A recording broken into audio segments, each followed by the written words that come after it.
Welcome back to episode number 2 of our Oxygen Not Included series, everybody. After I built this contraption for the last episode, I realized that it is one off from lining up to the flooring scheme that I have for the rest of the base, and it's going to bug the hell out of me. So I am in the process of shifting this area up one block, despite how complicated it is. Okay, I have shifted everything up. It's even with the stables now. I think I'm going to end up moving the stables anyway, but I just wanted it even with the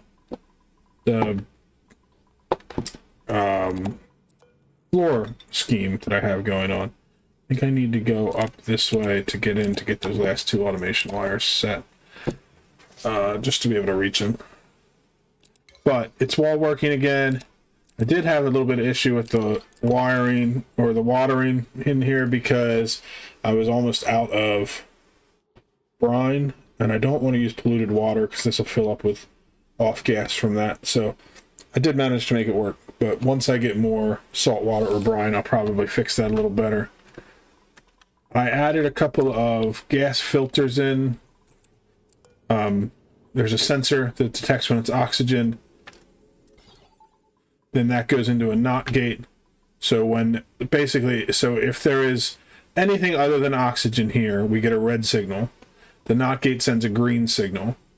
That goes into this filter gate, which sends a signal for 30 after it has detected something other than oxygen here for 30 seconds. So basically, if enough gas builds up that it stays on this tile for more than 30 seconds, it sends a green signal to the buffer gate. The buffer gate then sends a signal to this gas pump for 30 seconds anytime it trips. So that way, if we detect gas on this tile for more than 30 seconds, this buffer gate sends out a signal for 30 seconds total to pump gas out. And then it will reset itself as long as it's not still detecting it. If, let's say this built up with hydrogen and this was just detecting hydrogen, it would just stay on forever. Once it detects oxygen, it sends a red signal or a green signal, which trips the whole system back off, and it resets. But it has to detect it for 30 seconds. But basically, that's the combination of the filter and the buffer. I did the same thing down here on this gas pump. It's laid out just a little different because of the shape, because of which side of the gas pump I have it on, but it allows us to pump any gases that we detect on either end in as long as they aren't oxygen for a long period of time. So basically, if gases build up here, they get pumped into the filter. If gases build up down here, they get pumped into the filter, but only if they are not oxygen. Once it's oxygen, then it just stops bothering. I have also started to dig a ladder down, just straight down to the bottom of the map. We just need to get to our oil biome. So that's what we're working on. I was hoping to find salt biome here too. I thought it was down here. So we can grab some salt. We'll put a pump in down here so we can fix this watering if I find any trouble with it. For now, we're just going to let it go.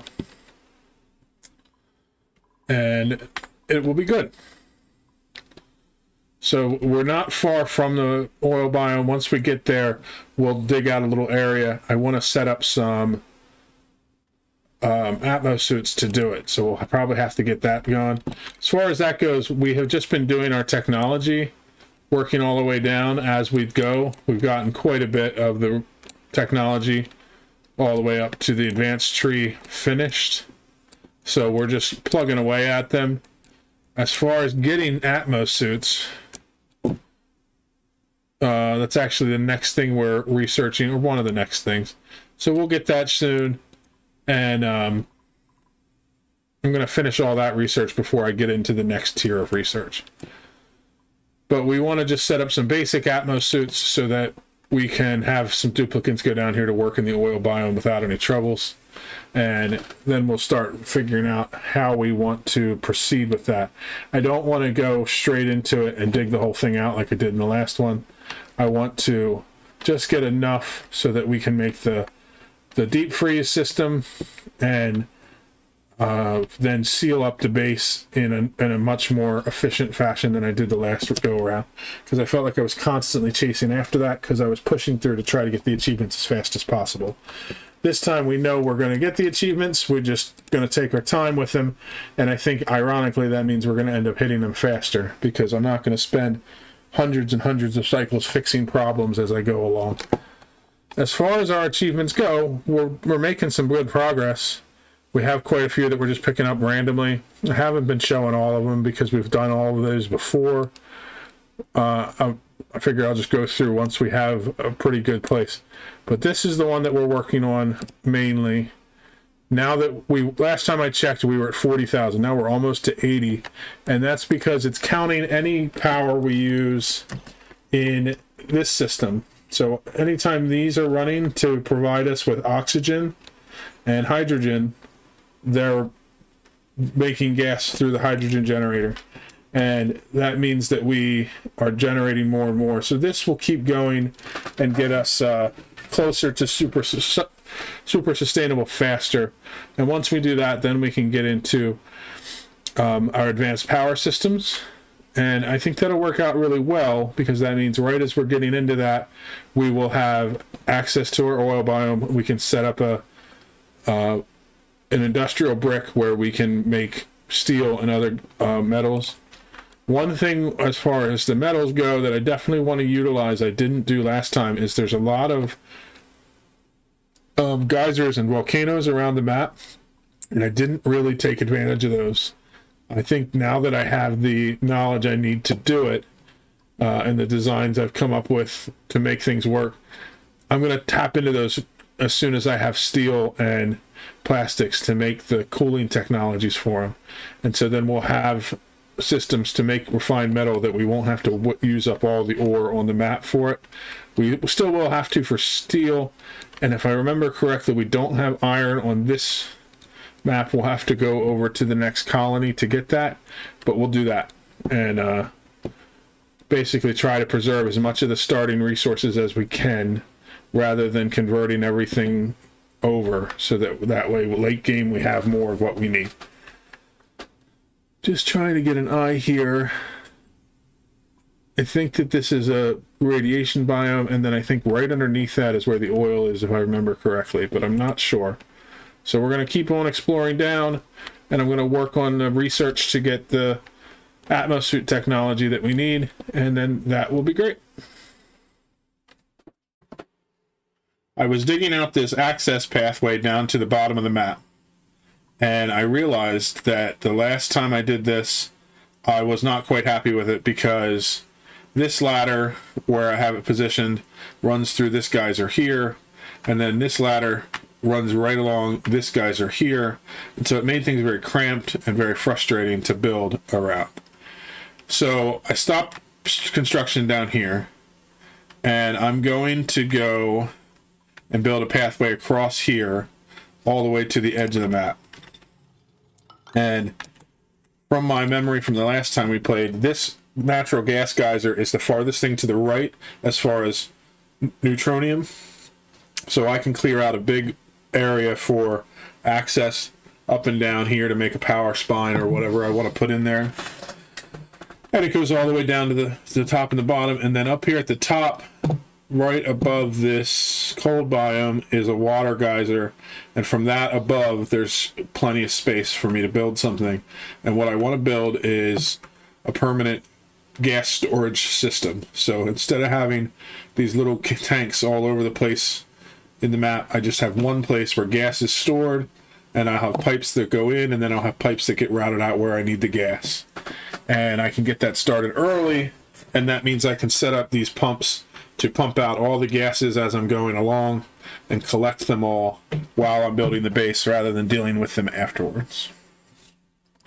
One thing I did set up just to be sure of while I was building all this is I made these incubators all level 9.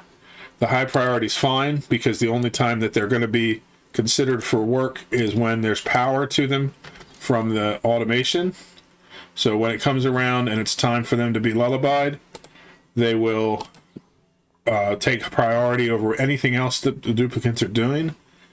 and on each shift I have at least one duplicant that is a rancher that has high priority in ranching. That means that as soon as this becomes powered, somebody should run over here and take care of it. And I want to make sure that that's as much as possible, because these 4 incubators need to be running fully to keep these hatches fully supplied. I think 4 should handle all of them. We're not going to be doing hatches exclusively for food anyway. We'll be getting into some other things, so that's fine too. But at least that's set up so that we don't have to worry about it. Hopefully, we'll keep an eye on it until we're sure that it's working. But we're going to primarily be working on the access to the other parts of the map right now. Oh, there's the cool steam vent I was thinking of. It's below the ice biome. So this ice biome and all the way up, I can clear out and use for my gas storage facility. Time for another blueprint. Time for another duplicate. Welcome Lincoln to our colony.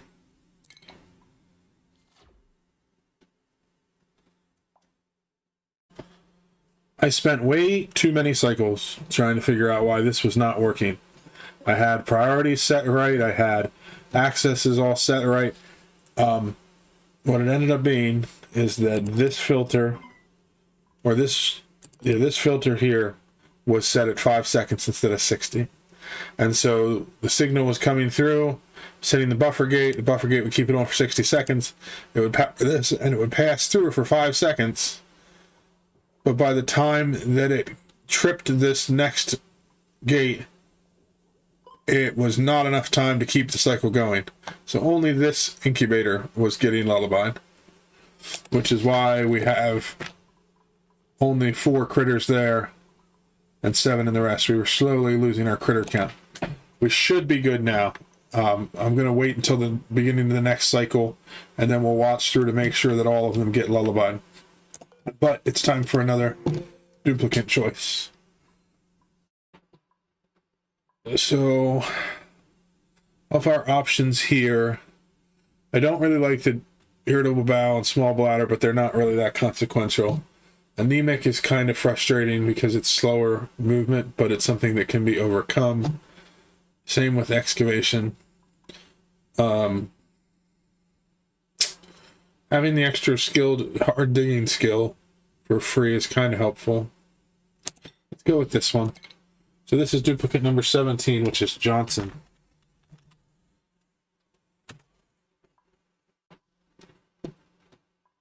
Alrighty. Bring him in. I gotta check the schedules. I know I didn't put Lincoln on a schedule either. So my default schedule has a couple spots that need to be assigned. So I'm just going through and assigning them to keep them even. So that'll go to 4, and then this will go to 1.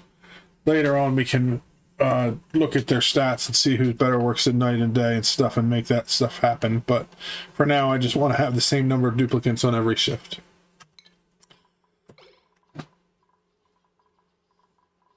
Okay, so yeah, we'll check in on this shortly. Okay, so that it just finished the cycle. So I think I'm going to do is just reset the timer for now and see how long it takes for someone to come in and lullaby this egg. Good. Right away. Plenty of time before the next one goes off. And then as this one is running out, this one will get tripped is the time. It should work out that way, because this is going to go off after 60 seconds. That'll cut out this.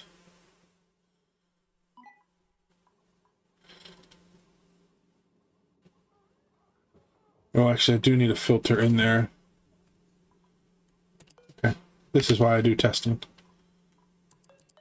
So what's happening is that buffer gate is ending up staying on for 60 seconds because I don't have a filter before this.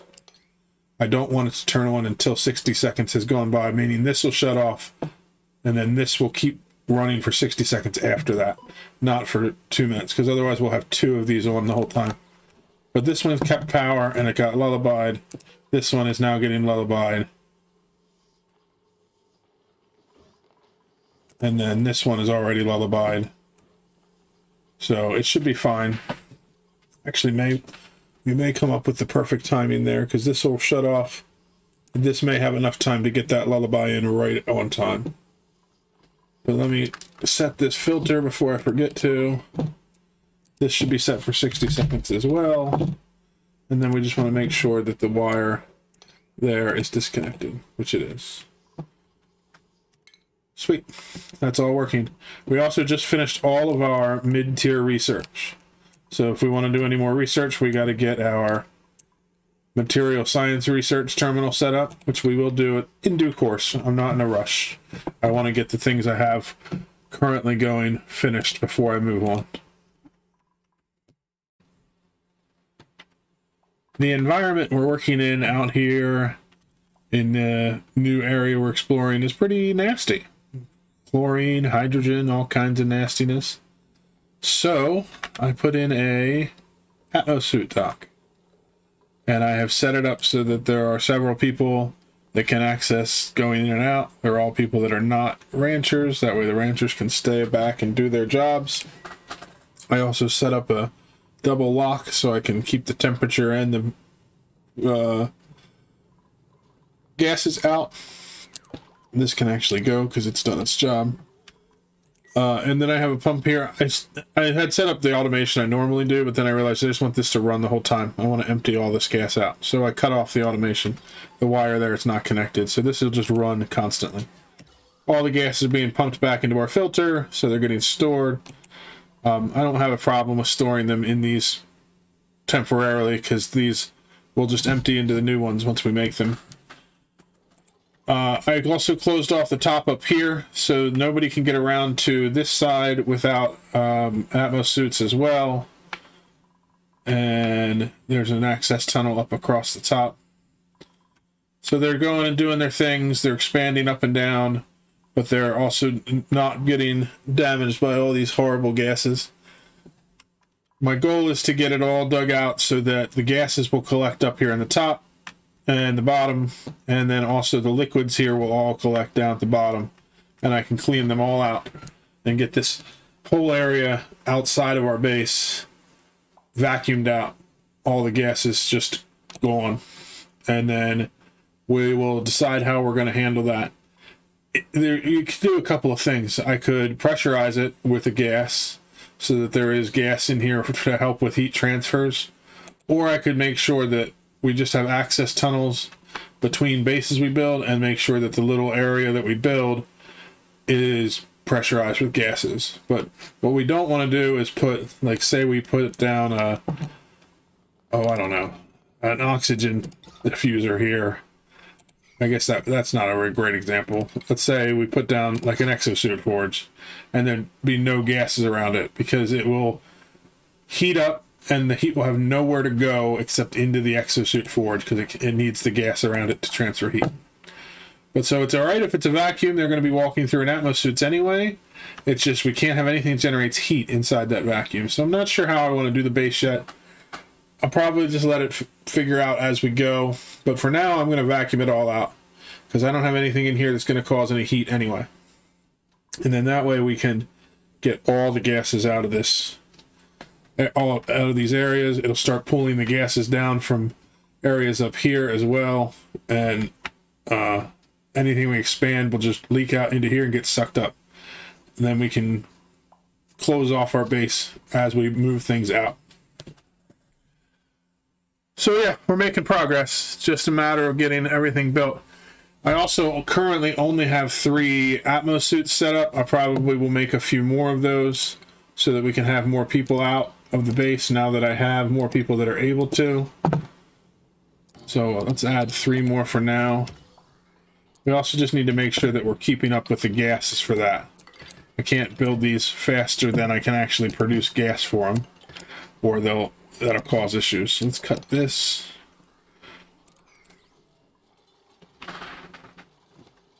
But since we don't have a lot of tasks going on, as soon as I place down buildings inside here, they get done pretty quick. Because I have a lot of ranchers that don't have much to do once the ranching for the day is done. Looks like we have another duplicate choice. Let's do that real quick. We're on number 18, so this would be President Grant. I don't like this one because of the slow learner. This one has no problems. Kitchen Menace isn't a big deal. Just won't make him a cook. Bubbles, you can be Grant.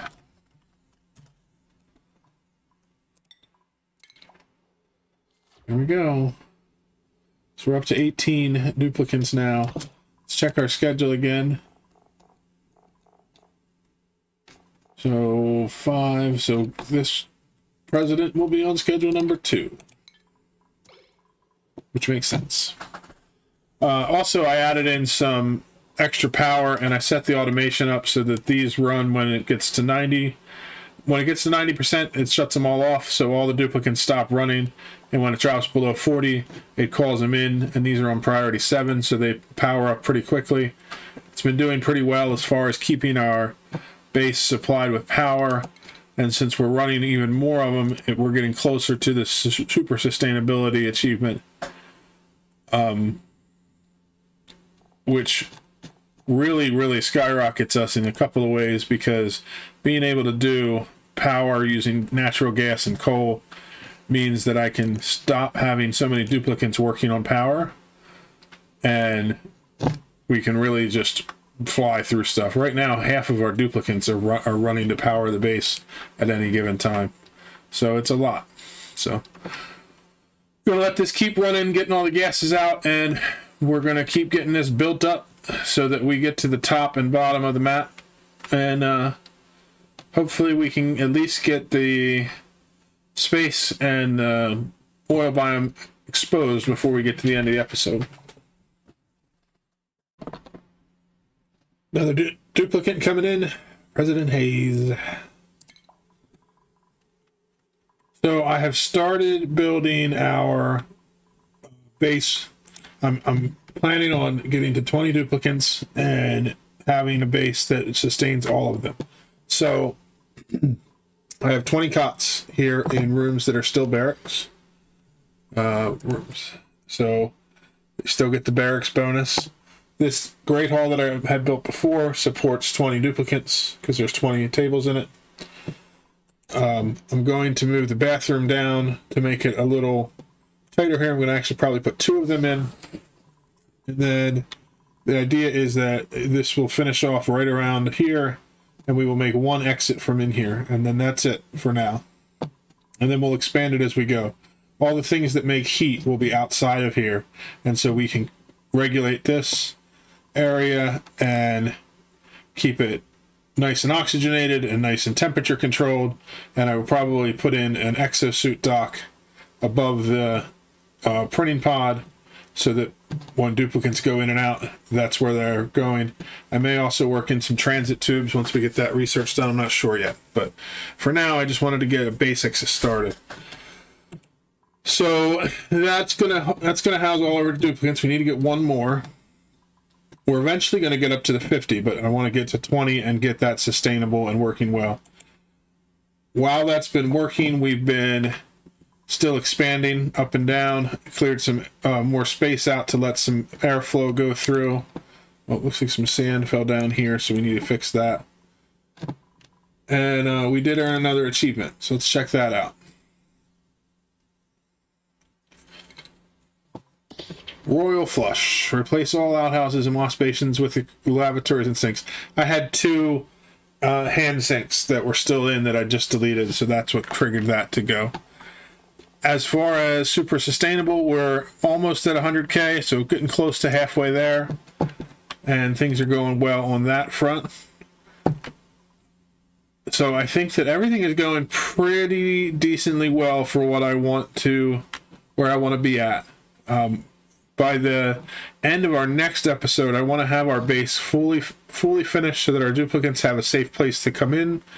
And then we're going to start clearing everything else out that we've built so that there's just areas that do certain purposes instead of having paths everywhere. So we'll just have the base for the duplicants, and then there'll be a way for them to get to the areas we go, but we won't have large rows of ladders all over the base creating huge amounts of pathing. So that's our goal for the next episode. But for now, we're going to call it a day, and I hope you enjoyed watching. And I would love any feedback on how you think we're doing this playthrough, or anything else you'd like to see. So I will see you in the next one. Bye-bye.